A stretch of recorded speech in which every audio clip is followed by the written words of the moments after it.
Welcome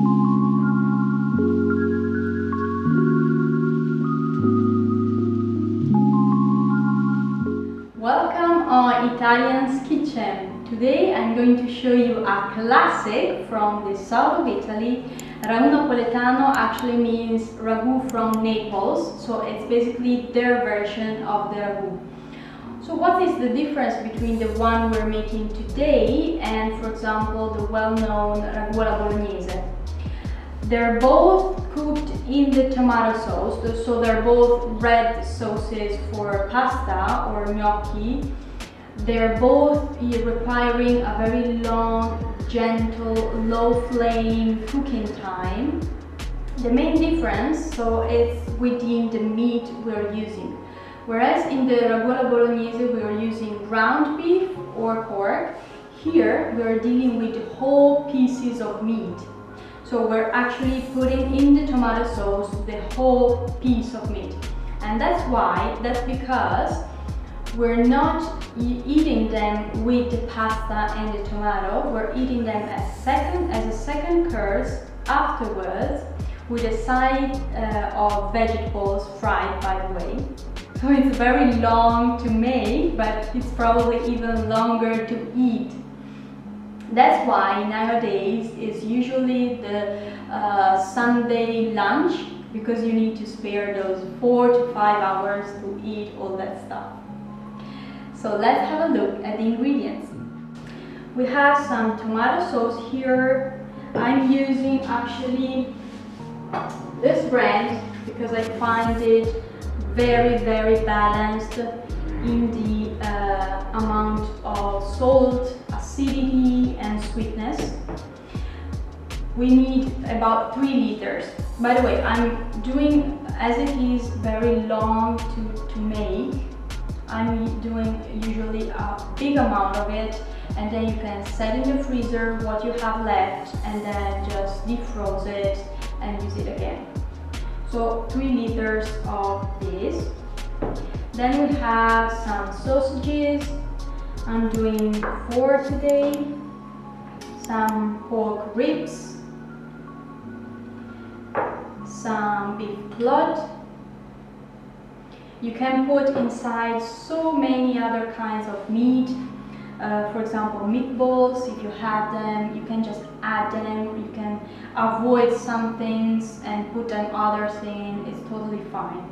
Then we have 2 tablespoons of extra virgin olive oil, some basil, and of course some salt.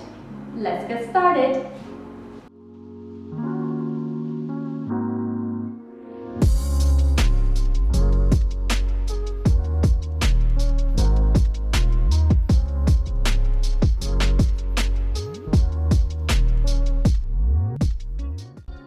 So first up, I'm going to put a little bit of sugar and a little bit of salt in the tomato sauce. I suggest you put in a little amount of it because the amount of the sauce will change as it has to cook for a very long time. So you might otherwise end up with a very salty sauce, and you don't want that. Then we're going to heat. It doesn't turn on. There you are. Heat up a pan, high flame, and the 2 tablespoons of extra virgin olive oils are in. When it's hot, the beef clot goes in and we have to seal it on all sides. By the way, can I use a different kind of oil? Of course you can.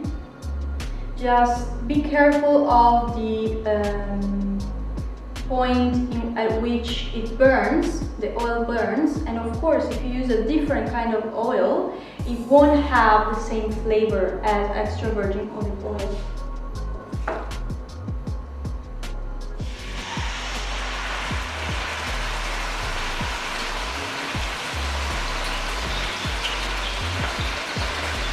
Just a little bit on each side.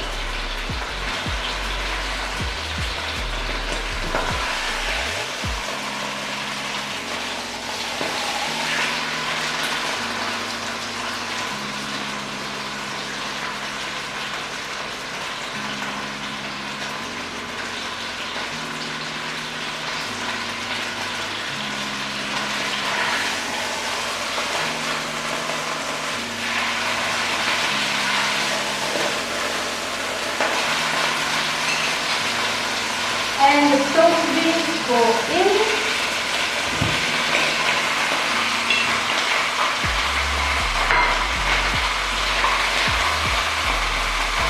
Rinse through.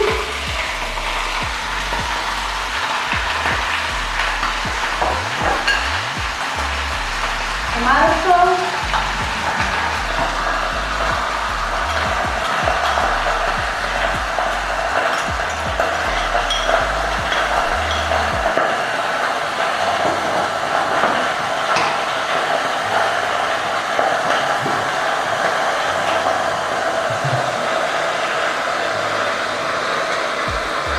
Usually this is what I do. I put some water in here, then shake it, and then throw it in. If you skip this step, you have to add some water in it.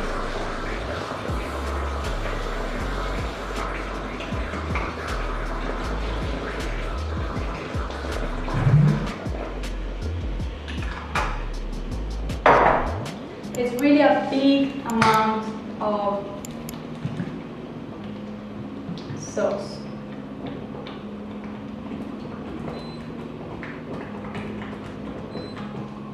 Now you have to let it cook on low flame, wait until it boils. When it boils, you can put the low flame and let it cook for, well, it depends, at least 2.5 hours.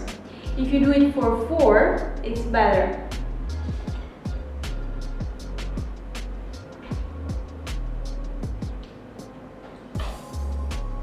Cover it and make sure you always have some liquid, otherwise it will burn. The bottom will burn.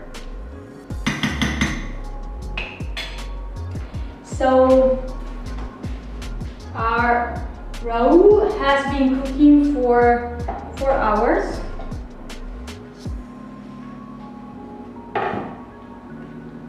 Here's how it should look.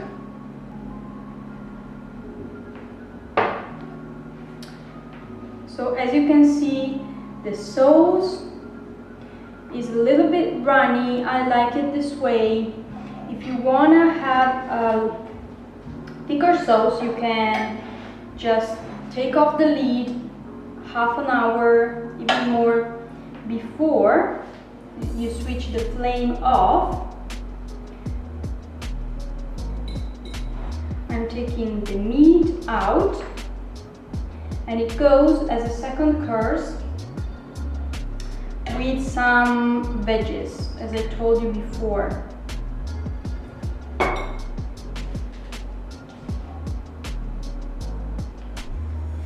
You can see the ribs,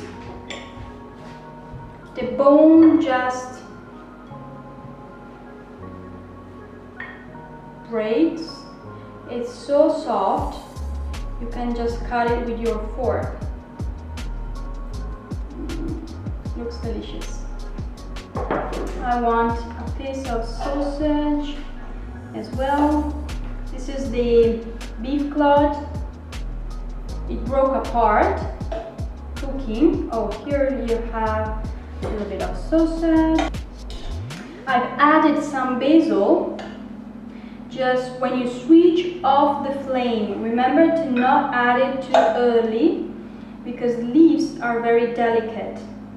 Remember to also adjust, taste it a little bit before switching off the flame, and taste it for salt and sugar. And there you have it. Buon appetito!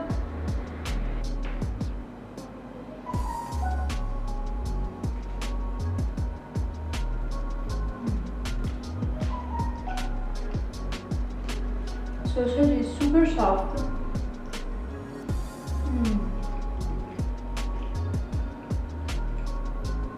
It's delicious.